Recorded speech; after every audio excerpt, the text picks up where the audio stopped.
And now you can join I Love a Clean San Diego's 23rd annual Creek to Bay Cleanup Day. This is the largest Earth Week cleanup in all of San Diego County, happening this coming weekend, Saturday. So joining us to tell us all about it, we have Jenny Barrios, the Director of Marketing and Development for I Love a Clean San Diego. Jenny, so glad you're here with us. I can't believe it's coming so close. I know. Well, thank you so much for having me, Netta. I appreciate it. And we're really excited. We'd just love to let San Diegans know there's still time to volunteer. So we hope that they come out and help us this Saturday. And this is like, you know, as we lead up to Saturday morning's big cleanup day, very important for people to get on your website to register to be part, if they are considering volunteering at all, right? Exactly. We have 102 cleanup sites. Nice. So you can go to creektobay.org and you can find a cleanup site. They're from Julian to the coast, north to south, so you can find one in your neighborhood, close to your backyard probably, or you can drive to your favorite location and you can volunteer there. It doesn't have to be in your neighborhood. It was so easy, I will say, when I went to register to find the parks, and I was like, oh, all these parks, I love these parks. There's so many great ones. So just scroll through and you can click on the one you want to be at. So very easy to do. I know I'll ask you this again, but what's the website just while people are watching right now? Creektobay.org. Okay, creektobay.org. And the whole goal of this coming Saturday, tell us, what is it? It is to clean up San Diego. So historically, we clear around 100,000 pounds of litter and debris together in 4 hours collectively. Wow. So it's a before and after moment for San Diego.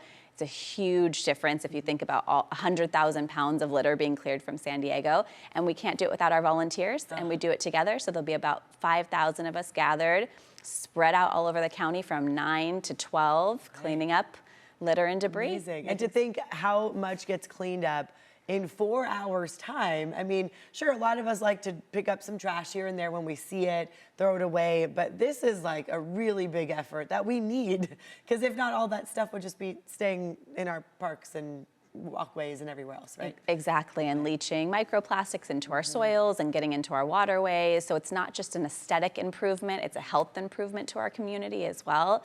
It's educational. People will learn what's recyclable, what's not, what do you do with household hazardous waste. And we do it together. Like you said, it's a little bit more difficult for us to clear 100,000 pounds of litter separately, one at a time. So we come together to say, this is our one goal, let's do it together. Incredible. And so many great people are part of this. It's fun to make new friends at the cleanup. So it's a great event. I bring the whole family, all ages, right? Everyone's welcome. Yes, there's sites for all abilities. So you can do heavy lifting. We have sites with high illegal dumping if you want to be pulling out scrap metal, and then you can join a park and be with your toddlers picking up trash as well. Okay. As far as what is common to find, I mean, what happens at these cleanups? I think for all of us, we're always surprised to see a lot of the stuff that gets dumped. Yes. Well, cigarette butts, unfortunately, remain high. I think because there's a high litter rate related to that habit for some reason, and a lot of people don't know there's plastic inside of a cigarette butt filter.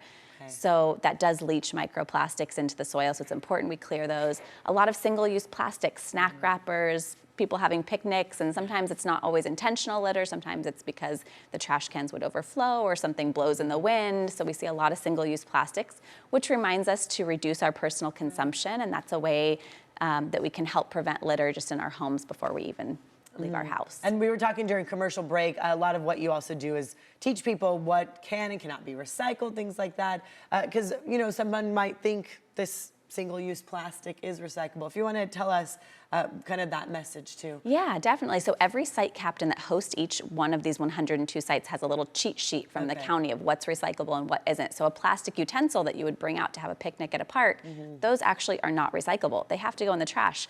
That means they're forever in a landfill. And I think when people start to know these things, it can help them make different choices and to reduce consumption and maybe use reusable utensils instead of bringing the plastic ones. We keep our utensils in the car at all times. I love that. To always have. Yes. And I'm like, no, please no spoons and forks when you're getting takeout, things like that.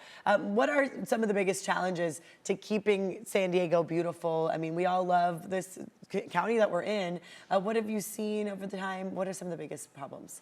I think the single-use items are hard to keep up with because they are convenient. Of course, they add a lot of convenience to our life, but there's just a high rate of them, right? So everything that we love to eat is usually wrapped in plastic and wrapped in snacks. So it's starting those habits that like you've already started in your home of just how can we do reusable utensils instead, Oh, yes. reusable packaging. How can we reduce our waste at home? It makes a huge difference. Okay.